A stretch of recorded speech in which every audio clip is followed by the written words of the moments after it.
ہم کریں گے ہر مظلوم کی حمایت۔ السلام علیکم، میں ہوں حورین فاطمہ اور آپ دیکھ رہے ہیں حمایتی نیوز HD چینل۔ نظر ڈالتے ہیں آج کی اہم خبروں پر۔ کراچی ضلع ملیر بینس کالونی میں گٹکا و ماوا کی کھلے عام فروخت، SHO ملک سلیم پہ سنگین الزامات۔ رپورٹ نظر حمایتی روزنامہ حمایتی نیوز۔ کراچی حمایتی نیوز ضلع ملیر کے علاقے بینس کالونی میں گٹکا اور ماوا کی کھلے عام فروخت جاری ہے۔ SHO ملک سلیم کے نئے بیٹر سردار خان نے کنٹرول سنبھال لیا۔ SHO ملک سلیم کو 3,50,000 روپے پہلی بیٹ پہنچ گئی، جبکہ مقامی مقین شدید پریشانی کا شکار ہیں۔ مقینوں کے مطابق بینس کالونی کی روڈ نمبر 0 سے لے کے روڈ نمبر 12 تک کے درجنوں دکانوں اور کھوکھوں پہ گٹکا و ماوا سر عام فروخت ہو رہا ہے۔ آصف عباسی ماوے والا نورانی ریسٹورانٹ کے سامنے روڈ نمبر 9 محمد رمضان عبداللطیف جویا پرانا قبیلہ سمیت متعدد مقامات پہ غیر قانونی کاروبار جاری ہے۔ یہ گٹکا کھا کے نوجوانوں کے منہ کا کینسر پیدا ہو رہا ہے۔ آپ اس ویڈیو میں دیکھ سکتے ہیں۔ ایک نوجوان کی زبانی اور اہل علاقہ کا کہنا ہے کہ SHO ملک سلیم کی تعیناتی کے بعد گٹکا مافیا کو کھلی چھوٹ مل گئی ہے۔ قانون نافذ کرنے والے ادارے کوئی مؤثر کارروائی نہیں کر رہے۔ مکینوں نے حکومت سندھ، IG پولیس اور متعلقہ اداروں سے فوری نوٹس لینے کا مطالبہ کیا ہے۔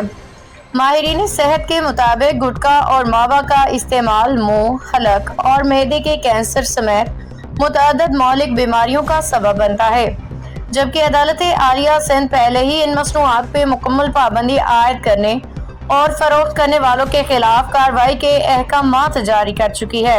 عوامی حلقوں نے عدالتوں اور قانون نافذ کرنے والے اداروں سے اپیل کی ہے کہ بینس کالونی میں گٹکا و ماوا کی فروخت کے خلاف فوری کارروائی کی جائے تاکہ نوجوان نسل کو اس خطرناک لت سے بچایا جا سکے۔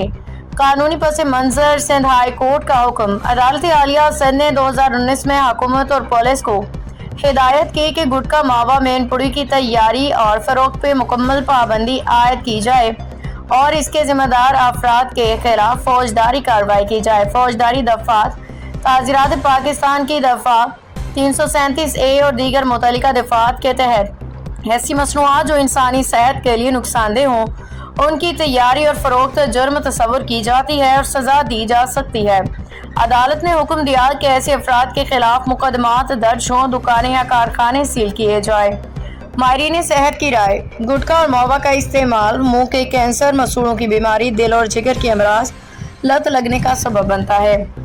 روزنامہ حمایتی نیوز حقائق عوام تک پہنچاتا رہے گا۔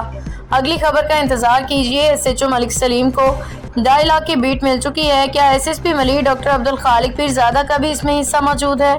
اگر ہے تو پھر کوئی کارروائی نہیں ہوگی۔ اگر نہیں ہے تو SSP ملیر ڈاکٹر عبدالخالق پیرزادہ بینس کالونی کے چھوٹے بڑے کیبنوں پہ یہ مضر صحت گٹکا سر عام فروخت ہو رہا ہے۔ آپ کو نشاندہی کروا دی ہے، ان تمام شخصیات پہ FIR درج کی جائے۔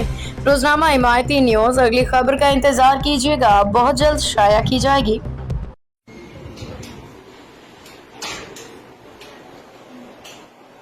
السلام علیکم دوستو، یہ آپ میرا جو دیکھ رہے ہیں آپریشن ہوا ہے میرا 8 دن پہلے۔ اس میں ماوے گٹکے وغیرہ کی وجہ سے مجھے کینسر ہو گیا تھا۔ تو جس تکلیف سے میں گزرا ہوں میں جانتا ہوں، میرا اللہ جانتا ہے۔ تو میں آپ سب سے ریکویسٹ کروں گا کہ خدا را آپ یہ ماوے وغیرہ نہ کھائیں، اس کا اینڈ یہ ہے۔ باخبر رہیے ہر جگہ ہر وقت، جانیے ملکی و غیر ملکی حالات و واقعات یقین کے ساتھ۔